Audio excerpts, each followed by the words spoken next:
저희가 준비한 다음 돌직구 신문입니다.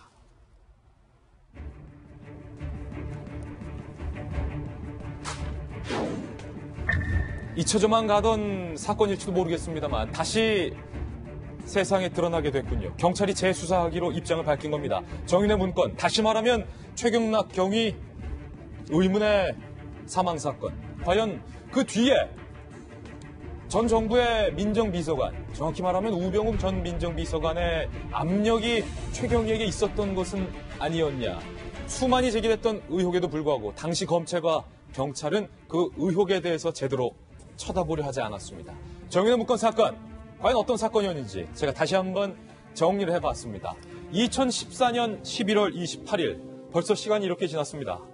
세계일보가 2014년 11월 28일 당시 정윤회가 비선 실세다 라는 내용의 청와대 문건을 보도하기에 이르릅니다. 세상이 왈칵 뒤집혔습니다. 아니, 비선이 있대, 비선 실세가 있대. 그런데 그 비선 실세가 정윤회 씨래. 정윤회의 부인은 최순실이래. 이런 얘기가 드러난 겁니다. 이제 와서 살펴보면 이때 이 청와대 문건의 내용이 모두 다 사실이었는데, 그런데 그 당시는 사건이 정반대로 흘러갑니다. 12월 1일 박근혜 당시 대통령은 비선 실세가 문제가 아니라 문건 유출이 문제다 라면서 국가문란 행위다, 공직기강 문란은 적폐다, 서울중앙지검은 문건 진위와 유출 경위를 나눠서 사건에 배당합니다. 그런데 희한하게도 문건의 진위보다는 유출 경위 쪽에 당시 검찰은 주목했습니다. 12월 13일 유출 혐의로 조사를 받던 최경락 경위가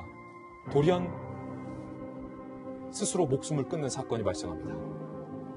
왜 최경락 경위는 스스로 목숨을 끊었을까요? 청와대에 파견될 정도로 에이스 경찰이었던 최경위, 책임감도 강했다고 전해지고 있는데 왜 스스로 목숨을 끊었을까? 그런데 발견된 최경희의 유서에서 청와대에 회유가 있었음을 암시하는 문구가 포함이 돼 있었습니다. 그리고 12월 19일 문건 유출 혐의로 박관천 전 청와대 행정관이 구속이 됩니다. 그리고 2015년 1월 15일 검찰이 수사 결과를 발표합니다. 정윤의 문건은 모두 허구다. 대신 청와대의 문건 유출은 엄중히 처벌하겠다. 유출 경로는 박관천 행정관이 반출을 하고 한일 경위가 복사를 해서 최경락 경위가 유포를 한 것이다 라고 검찰이 발표를 합니다. 그리고 조응천 전 공직기강 비서관, 지금은 의원이 됐지만 당시 문건 유출 혐의로 함께 기소가 됩니다. 2016년 11월 10일 문제의 한일 경위는 수사 당시 유출을 자백하라는 청와대의 회유가 있었다라는 내용을 언론 인터뷰에 폭로를 했습니다. 그리고 2017년 4월 14일 최경희 경위의 친형 최낙희 씨가 서울경찰청에 정윤의 문건 사건을 재조사해주기를 진정을 냅니다. 그때 당시 스스로 목숨을 끊은 최경희가 남긴 유서, 한일 경위, 친구인 한일에게 보냈던 그 편지 저희가 다시 준비해봤습니다. 한일에게 최경희가 쓴 겁니다. 너를 이해한다. 민정비서관실에서 그런 제의가 들어오면 흔들리는 것은 나도 마찬가지일 것이다. 이제 내가 이런 선택을 하게 된 것은 너와 나의 문제가 아니라 우리 회사 차원의 문제다. 그러면서요, 경찰 생활을 하며 많은 경험을 했지만 이번처럼 힘없는 조직임을 통감한 적이 없다. 나를 문건 유출의 주범으로 몰고 가 힘들었다. 경찰의 명예를 지키고 싶어서 이런 결정을 했다. 그리고 최경희의 유가족들은 최경희의 죽음 뒤에 청와대 민정비서관실이 있었다라고 강한 의혹을 제기했습니다. 들어보시죠. 시키는 대로만 하면 너 살려준다. 얘가 예 하고 이제 대답을 했던 모양이에요. 누가 따라붙을 때는 얘기를 많이 들었죠. 지금 난 누가 미해한다. 이제 헌표를 하면서 그 소리를 이렇게 나왔는데 뒤에서 이제 사람들이 따라붙은 거예요. 쫓겨 가다가 이제 글로 간 거죠. 이게 우병우이 다 시켜서 하는 짓이고 얘한테는 타제한다고. 그런 거 의문점이 많잖아요. 그죠? 그럼 누군가 조사를 해야 되는데 조사가 지금 뭐 검찰이나 경찰이나 하나도 안 이루어지고 있잖아요. 한일경이 최순실 게이트 터지고 나서 회유를 당했다고 했는데 누가 조사하는 사람이 있었습니까?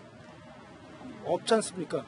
저희 애타는 유가족 진실이 규명돼서 여기에 연루된 경찰관들과 피해를 본 경찰관들과 저희 동생 고인의 명예 회복을 시켜줘야 된다고 생각합니다.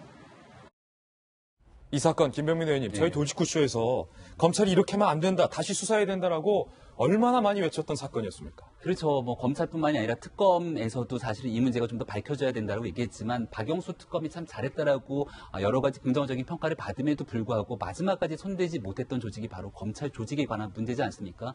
이 문제가 이제 다시 드러나게 된 거는 조국 신임 민정수석이 정윤회 사건에 대한 재조사를 해야 된다라는 얘기를 했었고 결국 이 조사는 검찰의 몫이 아니라 경찰로 들어가게 된 겁니다. 그리고 얼마 전에 이제 문재인 대통령도 이런 얘기를 하게 되죠. 국정농단 사건에서 특검의 수사기간이 사실 연장이 돼야 되는데 그 당시에 연장이 되지 못했던 측면들이 있다면 이걸 철저하게 좀 밝혀야 된다는 얘기를 했기 때문에 이 모든 것들의 맥락이 함께 맞닿아 있다. 그럼 이게 결국은 무엇을 향하고 있는 거 하니 그 당시에 검찰 조직 스스로 덮었던 문제일 수밖에 없는 건데 이걸 경찰이 다시 한번 끄집어서 재조사에 성공하고 이러한 문제 속에서 결국은 우병우 전 수석과 검찰과의 관계 속에서 이 최경락 전 경위의 뭔가의 죽음에 만약에 검찰의 수사에 미진한 부분들이 있었다라면은 그 문제를 경찰이 다시 한번 끄집어내고 이 문제는 결국 검찰개혁의 칼날으로 이 방향이 향할 수밖에 없음을 좀 시사하는 바가 있는 거거든요.